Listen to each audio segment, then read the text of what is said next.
এক কৃপণ ব্যক্তি ছিল যে কিপটেমি করে জীবনে প্রচুর টাকা জমিয়েছিল, কিন্তু সমাজের বা পরিবারের জন্য কখনো খরচ করেনি। তার জীবনের একমাত্র লক্ষ্য ছিল যে কোনো উপায়ে শুধু অনেক অনেক টাকা জমানো আর সেই টাকার পাহাড় তৈরি করে যাওয়া। যখন সে ধীরে ধীরে বুড়ো হতে শুরু করলো, তখন সারাক্ষণ এই ভেবে পেরেশান থাকতো যে এই টাকা দিয়ে সে এখন কি করবে।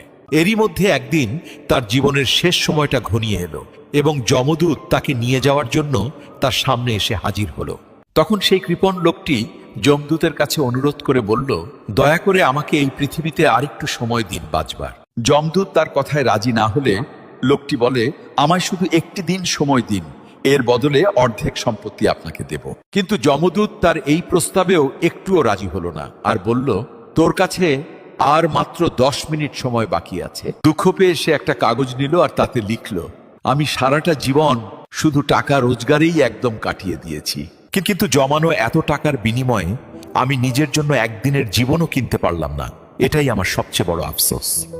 আমি আপনাদের শুধু এইটুকুই বলতে চাই যে সারা জীবন কেবল টাকা রোজগারের পেছনে না ছুটে জীবনকে উপভোগ করুন। আমাদের এই জীবনটা সত্যই খুব মূল্যবান, তাই এর প্রত্যেকটা মুহূর্তকে আপনার মন খুকে পুরোপুরি উপভোগ করে বাঁচুন। কারণ আমরা কেউই জানি না যে কখন আমাদের এই সুন্দর পৃথিবীটা আর মায়া ত্যাগ করে হঠাৎ করে চলে যেতে হয়। বিশ্বাস করুন, এটা শুধু একটা কাল্পনিক গল্প নয়, এটা আমাদের সমাজের অনেক মানুষের জীবনের কঠিন এক বাস্তবতা। তাই জীবনে অনেক টাকা আয় করুন, কিন্তু সেই জমানো টাকা দিয়ে নিজের জীবনকে উপভোগ করতে একদমই ভুলে যাবেন না। নিজের জন্য, আপনার প্রিয় পরিবারের জন্য এবং আমাদের এই গোটা সমাজের মঙ্গলের জন্যও সেই টাকা অবশ্যই খরচ করুন।